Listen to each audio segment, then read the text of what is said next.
Alors bonjour, il me fait plaisir au nom de mes collègues de l'exécutif de la Fondation des ingénieurs municipaux de procéder aujourd'hui à la remise de la bourse Alain Lamoureux et qui cette année nous avons innové, nous nous sommes déplacés dans les bureaux d'Electroméga ici à Candiac pour procéder à cette remise. Donc ça va de soi, je suis en compagnie de Pascal Lamoureux, représentant de la famille, et également de notre lauréat 2014, M. Philippe Fortin de l'École polytechnique. Bonjour. Bonjour.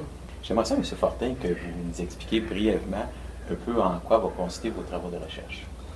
Dans le fond, en partenariat avec le professeur Catherine Morancy de l'École polytechnique, on veut développer un algorithme pour faire un calculateur de chemin dans le même style que Google Maps, qui est bien connu de tout le monde. Ce qu'on veut faire, c'est que l'utilisateur va rentrer son point A et son point B, et le calculateur, ce qu'il va faire, c'est qu'il va trouver le meilleur chemin, tout mode de transport confondu. Ça peut être à vélo, accompagné du transport en commun, ou encore de la voiture, pour définir le meilleur chemin, pour y offrir toutes les options de transport qu'il pourrait y avoir sur le réseau routier qui ne sont pas nécessairement connues de tout le monde. Ah, c'est intéressant. Dans votre calculateur, vous allez tenir compte du point A au point B, ça va être un déplacement multimodal. Google aujourd'hui offre des options, mais c'est soit un mode à la fois. Comment allez-vous mesurer ou comment anticipez-vous que les personnes vont respecter le trajet que vous leur proposez? C'est certain qu'il faut poser l'hypothèse que la personne qui utilise le service veut, dans le fond, un peu modifier ses habitudes de vie pour trouver justement quelque chose qui est plus adapté à ses besoins.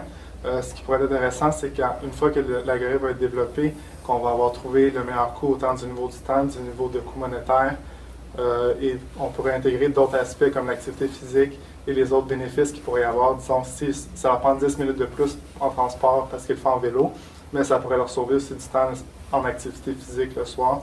Donc, ça pourrait être des aspects qui pourraient être intéressants pour faire justement adopter des changements de vie, pour adopter le service aussi par les utilisateurs.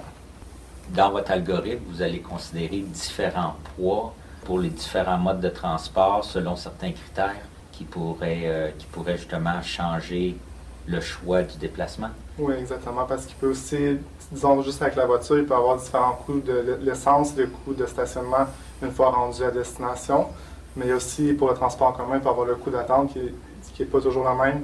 Quand on va à l'autobus et qu'on attend, c'est toujours quelque chose qui est un peu désagréable pour l'utilisateur, donc il faut en tenir compte aussi dans le choix de décision de la personne. Justement, il y a toujours des coûts différents pour chaque transport. Ça peut être pour la voiture, autant le coût de transport, le coût de l'essence, le coût de stationnement une fois rendu à destination, que le choix de prendre un transport en commun et de devoir attendre à l'arrêt d'autobus ou d'attendre parce que le transport n'est pas à faire aux heures que nous, on veut circuler. Donc, c'est toujours un coût qui doit être considéré quand l'utilisateur fait ses services. Vous le faites dans un contexte de la ville de Montréal, j'imagine? Oui. Comment ça peut s'appliquer dans les autres villes alentours, Laval, Longueuil, mais des villes aussi, Saint-Hyacinthe, donc différentes dimensions municipales pour obtenir les données pour que votre calculateur puisse fonctionner adéquatement? À la base, les données que nous, on va utiliser, ça va être les données de GTFS qui sont offertes généralement par les municipalités ou par les agences métropolitaines de transport, la STM. Et on va utiliser le service qui a déjà commencé, le service OpenStreetMap, qui, dans le fond, offre déjà un algorithme de base pour les calculateurs de chemin. Ce que nous, on veut faire, c'est intégrer les données qui sont déjà disponibles et essayer d'en attirer les nouvelles à partir des municipalités pour les intégrer dans ce qui existe un peu déjà et l'améliorer pour que ça réponde aux besoins que nous, on a définis. Pour ma compréhension, qu'est-ce que le GTSF que vous avez dit? GTFS, c'est les Ouais. données, c'est un standard qui a été créé par Google à la base, Okay. qui est utilisé par leur service de cartographie Google Maps, okay.